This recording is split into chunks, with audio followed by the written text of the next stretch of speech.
আসসালামু আলাইকুম। কেমন আছেন সবাই? আশা করি সবাই অনেক, অনেক ভালো আছেন। আমিও আলহামদুলিল্লাহ অনেক ভালো আছি। রাত ৭ঃ০০ বাজে আপনাদের ভাইয়া অফিস থেকে ফোন দিয়ে বলতেছে যে, "বাসায় মসলা বাটা আছে।" আমি বললাম যে, "কেন?" যে, "না আজ তো বৃষ্টি হচ্ছে। সেই সকাল থেকেই বৃষ্টি হচ্ছে। খিচুড়ি খাইতে ইচ্ছা করতেছে।" তো আমি বললাম যে, "মসলা আছে। আ তো আমার শরীর ভালো না।" আপনাদের ভাইয়া বলতেছিল যে, সে অফিস থেকে এসে রান্না করবে। আমাকে সবকিছু মানে পরিষ্কার করে কুটাবাছা করে রাখার জন্য। তো আমি বললাম যে, "ঠিক আছে, আমি সবকিছু রেডি করে রাখবো। তুমি এসে রান্না করবে।" তো বলল যে, "ঠিক আছে।" তো আবার পরে ভাবলাম যে ৮ঃ০০ বাজে অফিস থেকে আসবে। আবার এসে রান্না করবে। বাসায় ছোট বাবু আছে।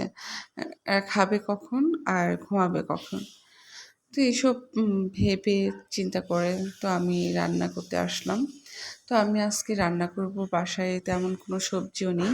কারণ মাস শেষ। আজকে মাসের হচ্ছে ৭ তারিখ। ৬ তারিখ, হ্যাঁ ৭ তারিখ। এখনও স্যালারি পাইনি।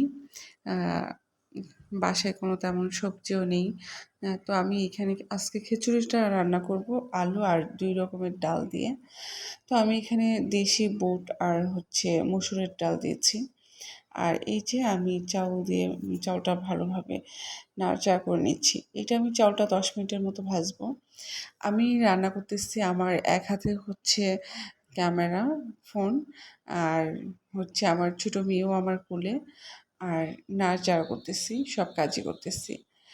বড় মেয়ে যখন হয়েছে, আমি কিছু কথা শেয়ার করবো আপনাদের সাথে। বড় মেয়ে হয়েছে তখন অতটা বুঝি নাই, হ্যাঁ? যে কতটা কষ্ট বা একটা বাবুর পিছনে যে কতটা একটা মায়ের সেটা না আমি বুঝি নাই। কারণ হচ্ছে আমার ফ্যামিলি তো চিটং ছিল। তো আমি চট্টগ্রাম আমিও ছিলাম। ওইখানে ১-১.৫ বছর আমি ছিলাম আমার বড় মেয়েকে নিয়ে। তো আমার মা, আমার ছোট ২ বোন তারাই সবকিছু করেছে। আমার কোনো কিছুই করতে হয়নি। আমি শুধু রাতে মেয়েকে নিয়ে ঘুমাইছি। হ্যাঁ? এটাই আমার কাজ ছিল। আর কোনো কাজই না। আমার মেয়েকে গোসল করানো, খাওয়ানো, ঘুমানো এভরিথিং সবকিছু। আমার ছোট ২ বোন। আমি জানি না আমার ছোট ২ বোনের ঋণ কোনোদিন শোধ করতে পারবো কিনা, এবং আমি অনেক, অনেক লাকি যে আল্লাহ আমাকে ২ টা বোন দিয়েছে। আলহামদুলিল্লাহ, আলহামদুলিল্লাহ। আমার ২ টা বোন আছে। আল্লাহ আমাকে ২ টা বোন দিয়েছে। তারা এত লক্ষ্মী, মানে কি বলবো? নিজের আমি মানে মাঝে মধ্যে এটাই ভাবি, হ্যাঁ? যে আমার ২ টা বোন না থাকলে আমার কি হতো?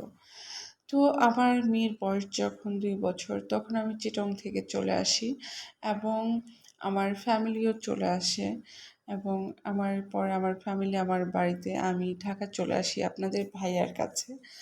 তখন আমার বড় মেয়ে তো মোটামুটি বড়ই, ২ বছর। তখন আর আমার বড় মেয়ে অনেক শান্ত ছিল, হ্যাঁ?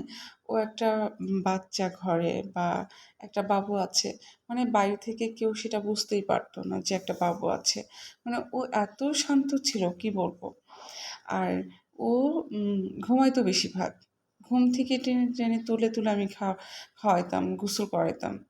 আর আমার এখন ছোট মেয়ে, মানে আমার আ ছোট বোনের ছেলে, নাম হচ্ছে উম কক্সবাজার থাকে আমার ছোট বোন। ওর ছেলে অনেক দুষ্টামি করে। তো আমি বলতাম, "কি ছেলে এটা, হ্যাঁ? তুই করছিস।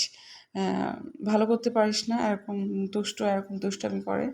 মানে ওর দুষ্টামি দেখে আমার খারাপ লাগতো যে ওর আম্মু সহ্য করে কীভাবে এগুলা। আর আমার মাঝে মধ্যে এত খারাপ লাগতো যে এরকম বাবু হয়। এখন বিশ্বাস করেন আল্লাহ আমাকে একটা মেয়ে দিয়েছে। মানে আমার কাছে মনে হয় যে আল্লাহ ভুলেই এটা মেয়ে দিয়েছে। এটা মনে হয় ছেলে দিতে চেয়েছিল। এত দুষ্টামি করে মানে কি বলবো? কারণ এখন বুঝতেছি যে, কারণ ছোট ২ বোন কাছে নেই।